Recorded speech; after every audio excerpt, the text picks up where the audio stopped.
tinatawag na kasal-kasalan. Ano ba yung kasal-kasalan? Yung kasal-kasalan, yung based on ceremony lang. So, wala namang, hindi naman nakalisensya yun.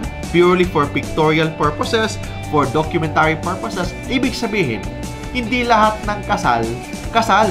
May iba dyan, documentary purposes lang. Ceremonial lang yan. Hindi naman kasal yan. Kasi when say kasal, kasi, kailangan na may solemnizing officer. Pangalawa, may lisensya as a general rule. Pangatlo, nagpirmahan kayo ng marriage contract. And pang-apat, yung marriage contract na yan, ipa-registered nyo yan sa local civil registry. So, yun ang tinatawag ng kasal. So, may iba kasi dyan ng kasal-kasalan. Kasi kasal-kasalan, hindi naman kasal yan kasi purely ceremonial lang naman yan. Kasi ceremonial, for example, babae-babae, lalaki-lalaki, may nagpakasal dyan ng ganyan. But ang purpose naman nila is pictorial purposes, ceremonial. Hindi naman yung contract talaga. Kasi, may kasal, kailangan sundin mo talaga ang requirements ng batas.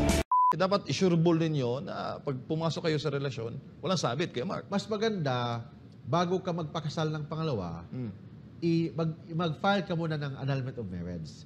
Kailangan mo na wala kang excess baggage of your prior life, prior marriage, bago ka pumasok sa pangalawang kasal. Para at least, hindi ka magka-problema. For example, kasal ka sa una.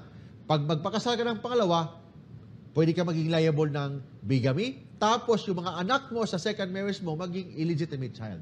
So, yun ang epekto if you enter into an illegal void marriage. Damay-damay na yan hanggang sa mga anak. So, yung pangalawang asawa mo, illegal wife, hindi siya illegal wife or illegitimate wife, yung mga anak ninyo, illegitimate children. Aray ko po. We are governed by Philippine law wherever we are located. Ibig sabihin, kung kasal ka dito sa Pilipinas, kung pupunta ka ng ibang bansa, kasal ka pa rin doon. Okay, so kuha ka ng sinumar, tapos ang sinumar mo, single. Ano, wala, ibig sabihin, symbolic marriage lang yun. Kasi kung Pilipino ka, lahat ng batas natin sumusunod sa'yo. Yan yung nga yung tinatawag nating sumpa. Ang sumpa You are governed by Philippine law. You are not governed by American law. Kung Pilipino ka, you are governed by Philippine law in so far as law on marriage is concerned.